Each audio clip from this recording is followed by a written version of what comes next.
이 시간에 야긴과 보아스라는 제목을 함께 말씀 나누도록 하겠습니다. 솔로몬 왕은 하나님의 성전과 또 자신이 거할 왕궁을 지었습니다. 무려 20년의 세월을 건축하는 데 사용했습니다. 7년에 걸쳐 하나님의 성전을 지었고, 그리고 13년에 걸쳐 자신이 거할 왕궁을 지었습니다. 성전은 7년, 그리고 왕궁은 13년. 그러면 얼마나 화려하게 왕궁을 지은 거야? 기간이 2배 거의 가깝지 않습니까? 우리가 이렇게 생각할 수 있을지 모르는데 아마 그렇지는 않은 것 같습니다. 솔로몬이 성전을 건축한 이 7년, 여러분 아시는 것처럼 모든 것을 다 쏟아부었습니다. 아버지가 모아주신 것, 그리고 자신이 할 수 있는 최선의 것을 다 했다는 거죠. 그러니까 너무나 힘을 기울였기 때문에 이 궁전을 지을 때에는 인적, 물적 자원이 부족했습니다. 그리고 시간도 많이 걸렸습니다. 궁전은 성전에 비해서 사실 쓸 여러 가지 용도가 많잖아요.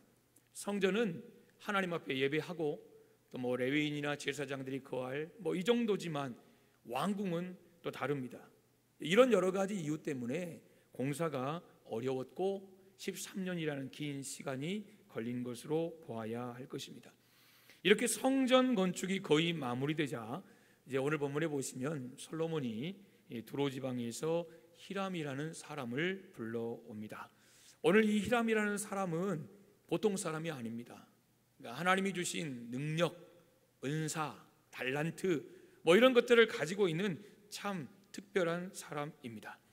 여러분, 그가 제일 처음 한 일이 오늘 본문에 나타나 있는 겁니다. 그게 뭐냐면 바로 성전의 낭실, 현관을 말합니다. 그 앞에 2개의 놋 기둥을 세우는 일입니다. 그게 바로 야긴과 보아스입니다. 높이가 18규빗, 둘레가 12규빗, 15절에 기록이 그렇게 기록이 되어 있습니다. 우리가 성경의 구약의 규빗이라는 이 단위는 여기 팔꿈치 여기서부터 가운데 손가락 끝, 보통 이 정도입니다. 그러니까 보통 성인 한 45cm, 그러니까 평균적으로 그것을 1규빗이다 이렇게 이야기를 합니다. 물론 조금 더 기신 분들은 조금 더 길게 나오겠지만 보통 평균적으로 그런다는 것입니다. 뒤에서 이걸 재더라고요. 뒤에서 이렇게 좀 짧은데 제가 볼 때 하여튼 재길래 45가 기본이다 말씀을 드렸습니다. 여러분, 그러므로 높이는 8m, 그리고 둘레는 5m, 이런 셈입니다. 우리가 보통 기둥이라고 말하면 우리 본당 안에도 기둥이 2개가 있지요. 그러면 여기 기둥 2개를 보면 일단은 기둥은 길게 길이가 깁니다. 그러니까 높다는 거죠. 그리고 두껍지는 않습니다. 이 넓이가 그렇게 넓지는 않다는 거죠. 그런데 오늘 이 야긴과 보아스 이 기둥은 높지 않습니다. 그리고 좀 굵은 모양입니다. 그러므로 이 야긴과 보아스라는 이 기둥은 실제로 지붕을 받치는 기둥이라기보다는 이 현관, 낭실 앞에 세운 기념물, 이걸 이렇게 보는 것이 더 맞지 않나라고 생각을 합니다. 그렇다면 성전 건축을 하고 왜 이 2개의 놋 기둥을 세웠을까? 오늘 우리가 이 2 기둥의 이름 속에서 왜 솔로몬이 오늘 이 2 놋 기둥을 성전 앞에 낭실의 현관에 세웠는지를 우리가 알 수 있습니다. 먼저 오른쪽에 세워졌다고 하는 야긴입니다. 이 야긴은 그가 세우신다. 여기서 그는 누굴까요? 하나님이시죠. 그러니까 하나님이 세우신다라는 뜻입니다. 말 그대로입니다. 이름 그대로입니다. 성전을 하나님께서 세우신다라는 것입니다. 우리가 성경을 보다 보면 세운다라는 단어들을 여러 군데서 볼 수가 있습니다. 주로 하나님과 이스라엘 백성들이 언약을 맺을 때 사용되는 단어가 세운다라는 단어인데요. 특별히 열왕기상 2장 24절 보시면 이제 솔로몬의 고백, 이제 하나님과의 관계 속에서 이런 이야기가 나옵니다. 솔로몬이 말합니다. 나를 세워, 자신을 세웠다는 거죠. 내 부친 다윗의 위에 오르게 하시고 허락하신 말씀대로 나를 위하여 집을 세우신 여호와의 사심을 가르쳐 맹세하오니라고 그랬어요. 2가지를 세웠다고 말씀하셨어요. 첫째는 뭐죠? 나를 세웠다는 거예요. 그러니까 솔로몬 자신을 하나님이 세우셨다. 그리고 또 하나는 나를 위해서 나의 집을 세우셨다. 이렇게 솔로몬이 말하고 있는 것입니다. 지금 이 열왕기상 2장 24절에서 하나님이 나를 세우시고 또 나를 위하여 내 집을 세우셨다, 이 말씀처럼 솔로몬은 자신이 지은 성전이 누가 세우셨다고요? 하나님이 세우셨다라는 의미로 오늘 야긴이라는 높기둥을 오른쪽에 세운 것입니다. 여러분 시편 127편 1절 상반절 보시면 여호와께서 집을 세우지 아니하시면 세우는 자의 수고가 헛되다 그랬어요. 그러니까 세우는 자의 수고가 있어요. 세우려고 하는 사람이 노력을 했어요. 여러분 그러면 열매를 맺어야 될 거 아니에요. 그 수고의 열매를 먹어야 될 거 아니에요. 그런데 여호와께서 세워주지 않으시면 아무리 내가 세우려 할지라도 그 수고가 뭐라고요? 헛되고 헛되니 모든 것이 헛되다라고 시편 127편의 저자는 말하고 있어요. 사람이 아무리 애쓰고 노력해도 하나님께서 허락하지 않으시면 이스라엘 왕국도 하나님의 성전도 결코 건축될 수 없다는 거죠. 그래서 오늘 본문에서 솔로몬은 성전 건축을 마친 이후에 오른쪽에 높기둥을 세웠습니다. 하나님이 세우셨습니다. 하나님이 성전을 세우셨습니다. 히람도 쓰임받았고 나도 쓰임받았고 우리 모두가 쓰임받았지만 하나님이 세우셨습니다. 그 의미로 오늘 여러분 야긴이라는 높기둥을 세운 것입니다.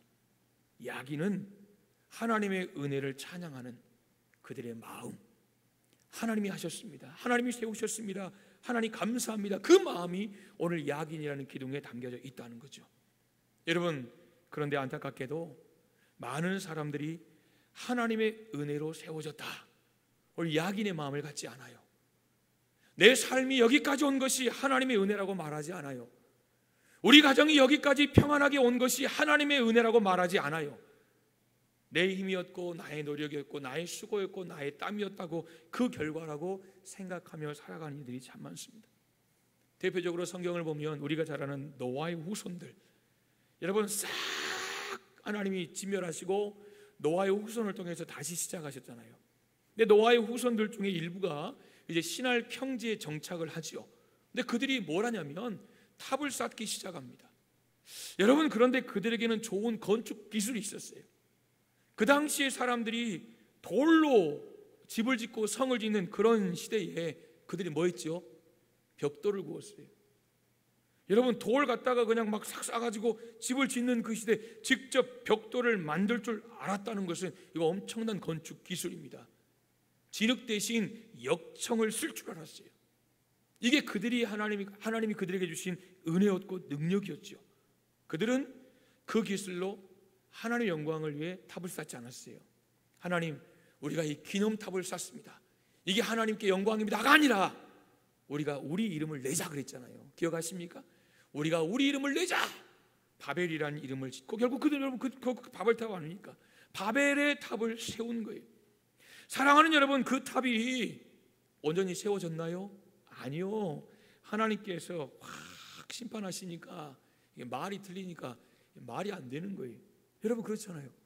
캄보디아를 갔는데요, 말이 통합니까? 이게 답답해 죽는 줄 알았습니다.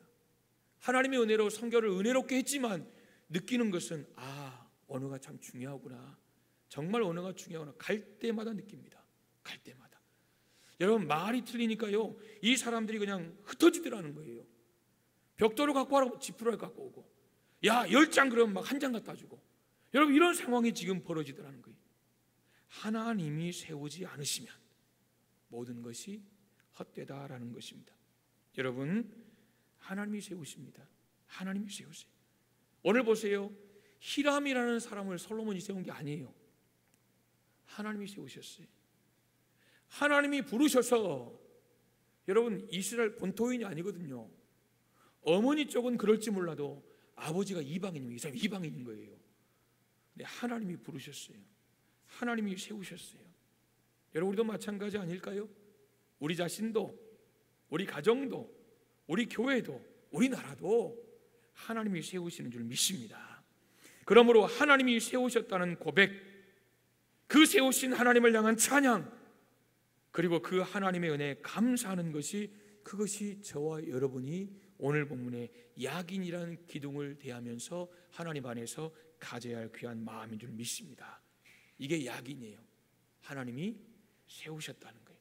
두 번째, 한쪽 기둥이 더 있습니다. 보아스라는 기둥입니다. 이 의미는 그에게 능력이 있다라는 거예요. 여러분, 그는 누구지요? 하나님이십니다. 보아스는, 여러분, 이 기둥에는 솔로몬의 신앙이 담겨 있고요, 솔로몬의 마음의 소원, 그리고 기원이 그 속에 담겨 있어요. 무슨 말이냐면 하나님께서 지어주신 성전이 영원토록 전능하신 하나님의 능력 안에서 견고할 수 있도록, 흔들리지 않도록, 존속할 수 있도록, 지속할 수 있도록 보호해 주십시오. 이런 간절한 기원이 오늘 여러분 이 보아스라는 이 한쪽 기둥에, 왼쪽 기둥에 담겨져 있다는 거예요. 사랑하는 여러분, 하나님께서 지으신 이 성전이 누구의 힘에 보호받을 수 있겠습니까? 솔로몬이요? 아니요. 이스라엘 12지파요? 아니요. 사람의 힘으로는 절대 될 수 없어요. 여러분, 안 그렇습니까? 하나님이 허락해 버리시니까 이 성전이 초토화되어 버리잖아요. 예수님 뭐라 하셨습니까? 돌 위에 돌 하나도 남지 않겠다 말씀하셨잖아요. 그래서 예루살렘 성을 보시고 그 무너질 성전을 예수님께서 기억하시고 막 우셨잖아요.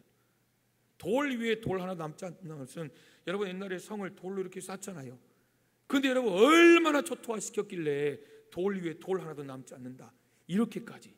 실제로 여러분 AD 70년에 로마의 디도 장군에서 그런 안타까운 역사가 이 이스라엘의 성전 역사 아니겠습니까?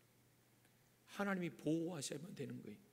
하나님이 보호하시지 않으니까요, 이게 아무것도 아니더라고요. 그래서 솔로몬은 오늘 성전을 짓고 그 여러분 낭실 현관 앞에 왼쪽 기둥을 세우고 보아스, 보아스, 보아스, 하나님이 세우신 이 야긴 여호와 하나님께서 지켜 주시기를 간절히 소망하는 바람으로 솔로몬은 보아스라는 놋 기둥을 오늘 성전 낭실에 세운 것입니다. 실제로 이스라엘 역사를 보면 쉽게 이해가 되지 않습니까? 이스라엘이 하나님의 은혜를 입었을 때는 얼마나 평안합니까? 감히 이스라엘에 접근을 못합니다. 함부로 절대 못합니다. 그런데 이 평안하니까 이 마음이 변질되는 거예요. 분별력이 떨어지고, 이 타락하고, 우상을 숭배하고, 영적인 간음을 행하고, 심판을 받고 고통을 당하고 환난을 당합니다. 그것을 호세아서 10장 1절에서 호세아가 뭐라고 말하냐면 이렇게 정확하게 표현해요. 이스라엘은 열매 맺는 무성한 포도나무라. 여러분, 그냥 이스라엘이 무성한 포도나무가 아니에요. 열매를 맺는 무성한 포도나무. 그러니까 얼마나 이 아름다운 포도나무겠어요. 여러분, 포도밭을 갔는데 이 포도나무마다 열매가 주렁주렁 맺혀 있다면 와, 그 농부가 얼마나 마음이 좋겠습니까? 그런데 그 다음 보세요. 그 열매가 많을수록 제단을 많게 하며, 그래서 제단이라는 것은 이 우상을 섬기는 단을 말하는 거예요. 하나님 앞에 번제단을 쌓은 게 아니라 우상을 섬기는 단이 많아졌다는 거예요. 잘 먹고 잘 살수록 하나님을 떠나서 세상에 더 많은 것들을 의지하는 그들의 모습을 말하는 거예요. 그리고 이렇게 말합니다. 그 땅이 아름다울수록 주상을 아름답게 하도다. 여러분, 아름답다는 것은 하나님이 주셔서 평안하다는 거예요. 그렇잖아요. 그런데 아름답고 평안할수록 이 우상, 형상을 더 찬란하게 만드는 거예요. 이게 당시에 풍성한 열매를 맺는 포도나무 같은 이스라엘 백성들이 그 하나님이 주시는 은혜를 누리는 과정 속에 했던 모습이에요. 그게 호세아서의 솔직한 고백이에요. 하나님이 주신 평강과 번영이 있을 때마다 하나님을 떠나버린 그 백성을 호세아 10장은 이렇게 말하고 있습니다. 이런 안타까운 역사가 언제까지 갑니까? 어디까지 갑니까? 이 나라가 망할 때까지 가요. 이스라엘이 망할 때까지 가요. 이게 이스라엘의 슬픈 역사입니다. 너무 안타깝죠. 영국에서 어느 학교에서요, 선생님이 어린애들에게 물었답니다. 만약 여러분이 엘리베이터를 타고 가다가 여러분 혼자 탔는데 엘리베이터가 고장이 났어요. 여러분 그럴 때 있으시죠? 엘리베이터 타다가 갇힌 적. 여러분 그렇게 꼼짝 못하고 있을 때에 만약 그런 상황이 여러분에게 생긴다면 여러분은 누구와 엘리베이터 안에 있기를 제일 원하나요? 라고 물었다는 거예요. 여러분 누구와 같이 있기를 원해요? 여러분 같으면 누구와 제일 있기를 원하십니까? 엘리베이터 타다가 여러분 혼자 갇혔어요. 캄캄하게. 예전에 우리 원로 사모님이 새벽기도 끝나고 2시간 갇혀 있었다고 들었어요. 2시간. 여러분 만약 여러분이 그런 상황이 있다면 여러분 누구와 함께 있기를 원하십니까? 예, 아주 홀리하세요. 아주 거룩하세요. 아주 영적이세요. 하나님은 여러분이 갇혀 있을 때나 안 갇혀 있을 때나 항상 함께 하신 줄 믿습니다. 예, 여러분 하나님 말고 사람 중에 누구와 함께 하기를 원하십니까? 그렇죠. 이게 정답이에요. 엘리베이터 여러분 기술자, 엘리베이터 기사와 함께 있으면 문제 해결되는 거예요. 물론 뭐 저 위에서 우리는 4층에 있지요. 이 4층에 뭐 계기판이나 뭐 이런 게 고장이면 뭐 좀 어쩔 수 없을지 모르겠지만 그래도 기술자와 같이 있으면 여러분 마음이 평안하지 않습니까? 따지고 보면요, 우리가 사는 이 땅덩어리도 이 엘리베이터와 다를 바 없는 것 같아요. 사랑하는 여러분, 여러분은 누구와 같이 이 땅에 있고 싶으십니까? 누구와 같이 이 땅을 살아가고 싶으십니까? 돈이면 되겠습니까? 아니면 어떤 힘이면 되겠습니까? 안타깝지만 그런 것으로는 안 됩니다. 오직 한 분, 하나님, 그분만이 우리를 지켜주시는 줄 믿습니다. 우리가 그토록 좋아하는 다윗이 골리앗을 물리친 힘의 근원은 무엇입니까? 그 견고한 여리고성이 무너진 이유는 무엇입니까? 다른 거 아니에요. 오직 하나님의 능력만으로, 오직 하나님의 능력만으로 여러분 여리고성이 골리앗이 무너진 줄 믿습니다. 오늘 그 사실을 솔로몬은 믿었습니다. 확신했습니다. 우리가 이 성전을 아름답게 건축했을지라도 하나님이 지켜주지 않으시면, 전능하신 하나님이 그 능력으로 지켜주지 않으시면 아무것도 아니라는 것을 깨달았던 이 솔로몬은 오늘 왼쪽에 보아스라는 기둥을 세웠습니다. 그리고 성전에 들어갈 때마다 하나님이 세우셨다, 하나님이 지켜주신다, 여러분 잊지 않았다는 것입니다. 오늘 우리도 마찬가지입니다. 사랑하는 성도 여러분, 저와 여러분도 마찬가지입니다. 누가 우리 가정을 세우십니까? 누가 나를 세우십니까? 누가 우리 교회를 세우시고 누가 이 나라를 세우십니까? 야긴입니다. 그가 세우시는 줄 믿습니다. 그가 세우시는 거예요. 그렇다면 누가 우리를 지켜주십니까? 누구의 능력으로 우리가 살아갑니까? 여러분 누구의 능력으로 하루하루 살고 누구의 능력으로 여러분 사업체 일터에서 승리하고 살아가십니까? 여러분 누가 우리 교회를 건강한 교회로, 하나님이 찾으시는 교회로, 복된 교회로 세워가십니까? 오직 하나님 한 분이신 줄 믿습니다. 오늘 히람이라는 사람, 이방인에 가까운 사람이지만, 그렇잖아요? 이방인이지만 하나님이 세우셨습니다. 그리고 하나님이 그에게 지혜를 주시고 하나님의 능력을 주시고, 그래서 하나님 영광을 위하여 하나님께서 사용해 주셨습니다. 저와 여러분도 마찬가지입니다. 여러분 이번 한 주간 하나님이 우리를 세우셨습니다. 그리고 어떤 자리, 어떤 환경이든지 하나님이 세우실 것입니다. 그리고 저 여러분에게 그에 합당한 능력을 주실 것입니다. 우리가 그 자리에서 하나님이 원하시는 그 합당한 삶을 살 수 있기를 소망합니다. 이번 한 주간 기억하십시오. 야긴과 보아스, 하나님이 나를 세우셨습니다. 그리고 하나님이 내게 능력 주셔서 승리하게 하실 것입니다. 이 모든 것이 하나님의 은혜인 것을 잊지 말고 이번 한 주간 동안도 승리하는 복된 우리 성도님들 다 되시기를 주님의 이름으로 축복합니다. 아멘. 이 시간 우리 함께 고백했으면 좋겠습니다. 우리 하나님의 은혜라는 찬양